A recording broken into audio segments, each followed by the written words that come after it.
Guys, magandang umaga sa inyong lahat. Tayo nga pala ay magluto tayo ng chicken. Sinarsahang manok. Ito, meron tayong ingredients. Ito yung ating chicken. Meron tayong carrot, ay patatas, and then green bell pepper. Meron din tayo dito guys, bawang. Yan, yung crush na ito dati. Yan, ito yung sibuyas, luya. Tapos meron din tayong kalahating nor chicken cubes. Meron tayong rice, black pepper powder. Meron din tayong pampalasa, magic sarap. And then meron din tayong bay leaves o dahon ng laurel. Tara guys, samahan nyo akong magluto. And then step by step natin guys, para yung mga hindi pa marunong magluto is matuto rin magluto.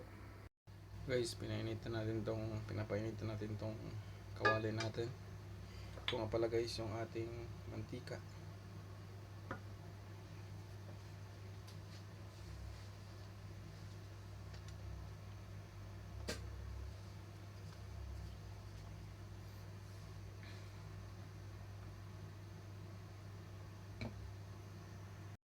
Ito nga din pala guys yung ating mamasitas oyster sauce na gagamitin natin mamaya.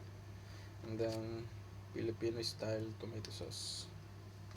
Yun guys, maglagay na tayo ng ating mantika. Shout out nga pala sa load din nating mga kaharabas, especially mga fans din ng harabas worldwide. And then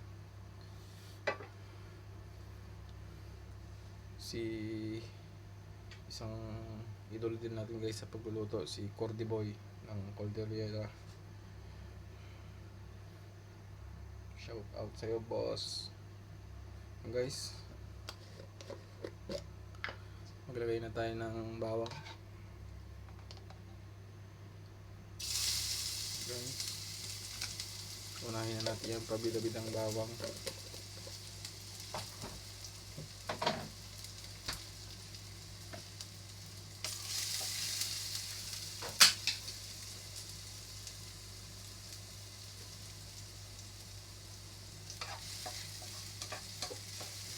Guys, lagay natin itong pabida-bidang sibuyas din.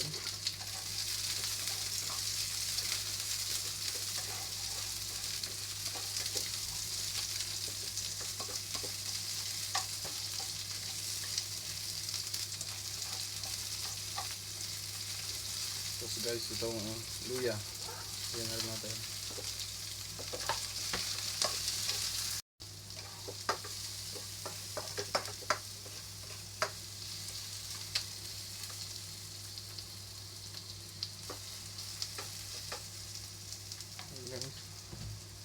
Ilagay na itong chicken natin guys, mga legs part o drumstick.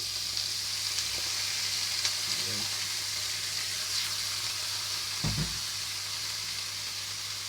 Sabay na rin natin ito guys, black pepper.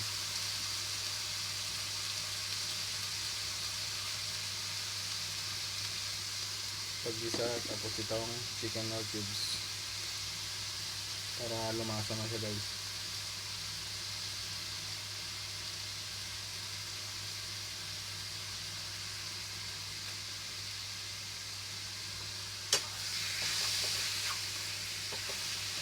Palaluin na natin.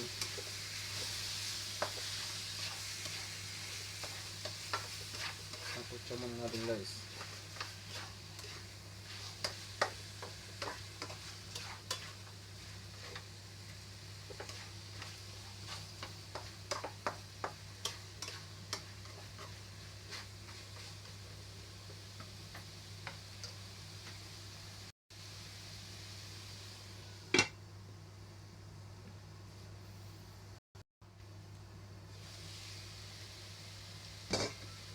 Guys, lagyan na rin natin ng dahon ng laurel. Magkaroon siya ng dagdag na bango o aroma.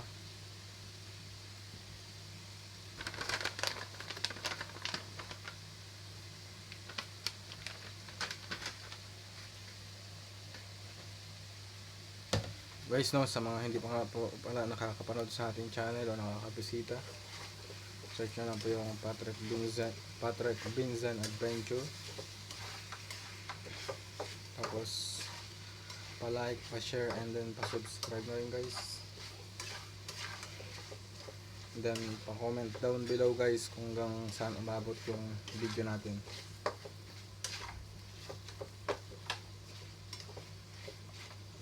So guys, no, halu-haluin lang natin. Or sangkot siya natin.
Dagdag na rin natin itong bell pepper guys, tapos itong patatas para lumambot. Gusto kasi nila guys malambot yung patatas. Tapos itong bell pepper guys is magdadagdag siya ng bango sa ating luluto.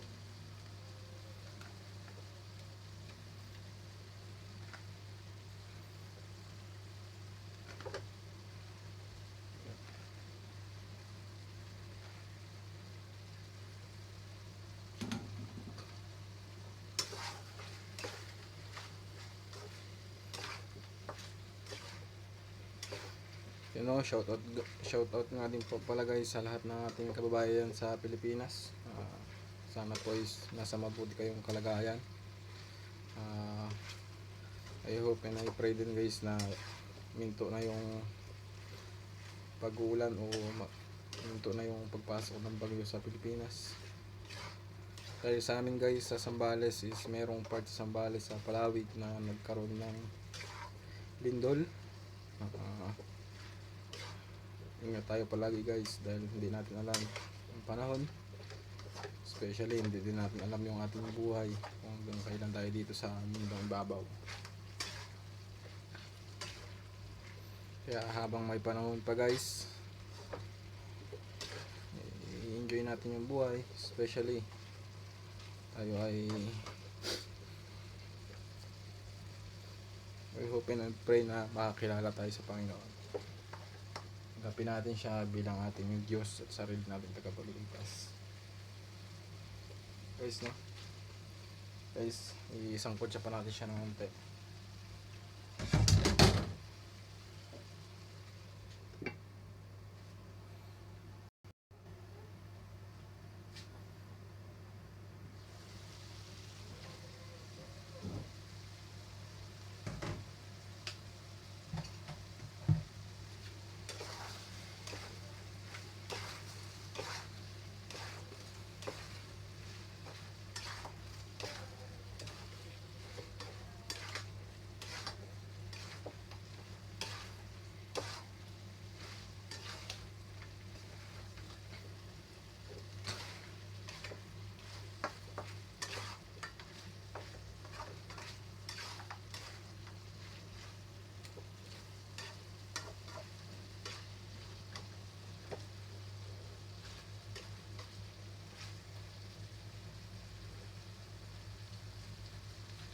Ito guys, mantikain pa natin siya.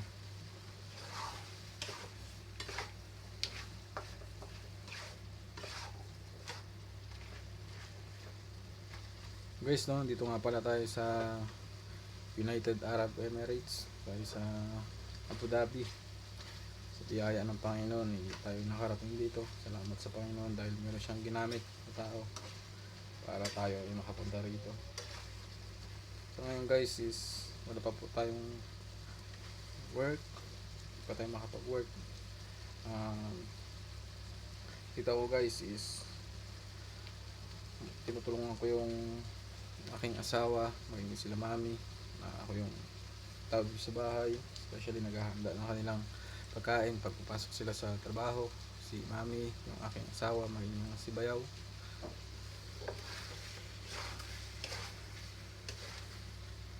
I hope and I pray din guys na nasisiyahan sila sa luto natin, masarapan sila. Yun lang yung magiging ambag natin guys, na galing nila sa trabaho is meron ng haluto na pagkain.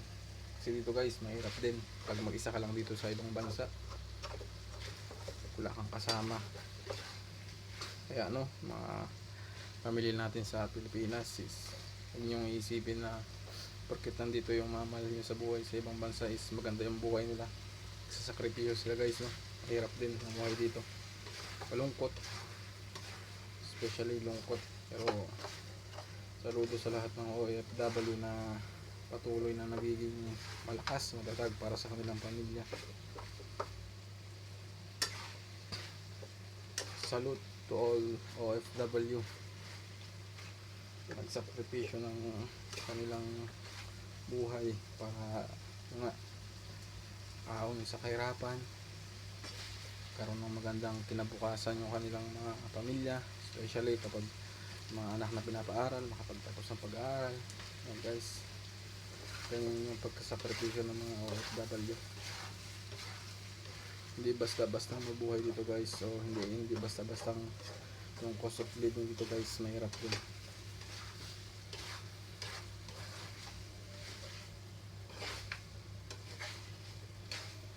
Kaya lagi nating yung mga nasa Pilipinas, lagi natin kamustahin yung mga mahal natin sa buhay ng mga OFW. Hindi yung kakamustahin lang natin kapag meron tayong kailangan. Ano yung guys, para yun din yung guys yung mga isa sa nagpapalakas ng kanilang loob, yung pagkamusta natin sa kanila guys. Medyo tuyo-tuyo na, lagyan natin itong lagyan natin siya ng guys oyster sauce.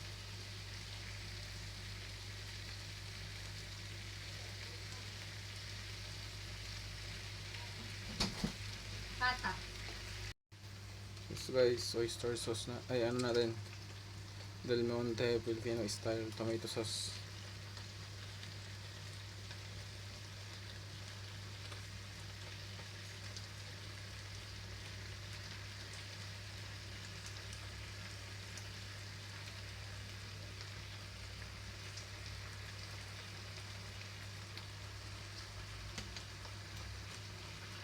Gawin lang natin siya guys.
Yes guys, lagyan natin ng patis, unti lang.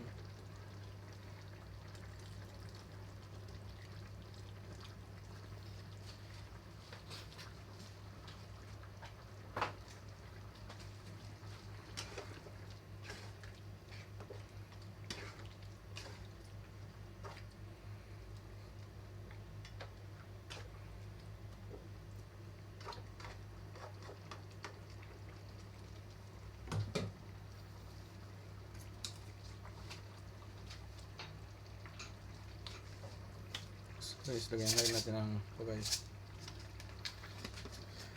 Magic sarap.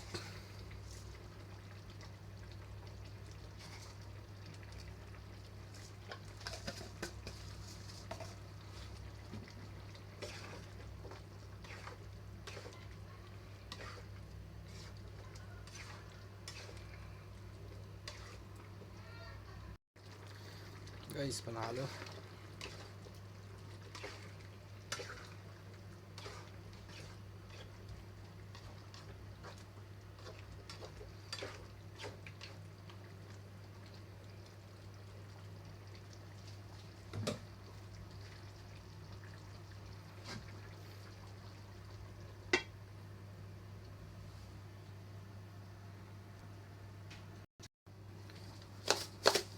Guys, gamit nga pala namin ditong asin. Tulad guys, Himalayan pink salt. Dagdagan natin ng kaunti.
Okay nito guys, ito na.